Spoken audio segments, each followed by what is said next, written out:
शंकरनाथाचे फायदे काय आहेत? शंकरनाथ केल्यानंतर काय होतं? व्यायाम होतो. एक व्यायाम सुद्धा होतो. आपल्या शरीराचा व्यायाम सुद्धा होतो. आपल्या पोटाचा व्यायाम होतो, वजनाचा व्यायाम होतो.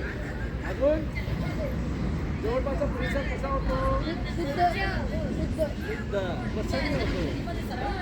जवळपासच्या परिसरामध्ये सगळे सगळे सगळे भरून जातात.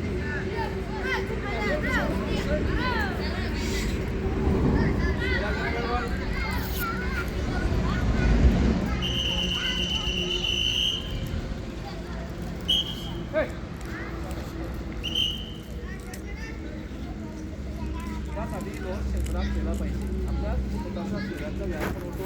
आपलं त्याच्यात लहान हाताचा व्यायाम होतो, हृदयाचा व्यायाम होतो, फुफ्फुसाचा व्यायाम, सगळ्या अवयवांचा व्यायाम होत असतो. म्हणून आपण शंकरात केला पाहिजे. बरोबर की नाही?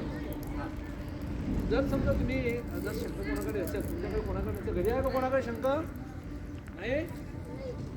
जर समजा तुम्ही मोठे झाल्यानंतर शंख वगैरे घ्या किंवा तुमच्या आईवडिलांना सांगा शंख वगैरे गेले नक्षत्राला, तिथून शंख घेऊन घ्यायचा आणि रोज सकाळी पूजेच्या वेळेस, पूजेच्या अगोदर शंख वाजला पाहिजे. किती वेळ वाजला पाहिजे? 3 वेळेस. फक्त 3 वेळेचा शंख वाजायचा प्रघात आहे, जास्त वेळेस वाजायचा नाही. 3 वेळेस का? वरती तोंड करून शंख वाजल्यानंतर काय होतं? देव देवता प्रसन्न होतं. समोर तोंड केल्याने काय होतं? ते पृथ्वी तलावरती आपण जो मानवजात जी असते, जो जीव असतो तो प्रसन्न होतो.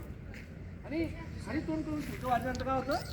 जे पाताळ लोकात आहेत, पाताळ लोक, ते सुद्धा प्रसन्न होतात. बघा शंकरनाथाची किंमत आहे. बरोबर की नाही? चला तर आपण शंकरनाथ करूया. करायचं? Okay, very good.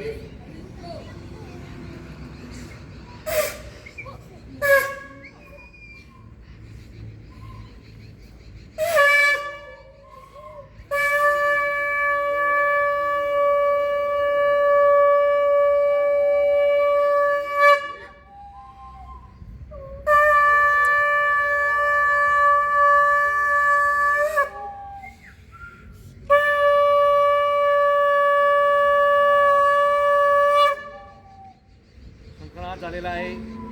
आपण आता आपल्या कार्याला सुरुवात करायची आहे. बरोबर की नाही? हां.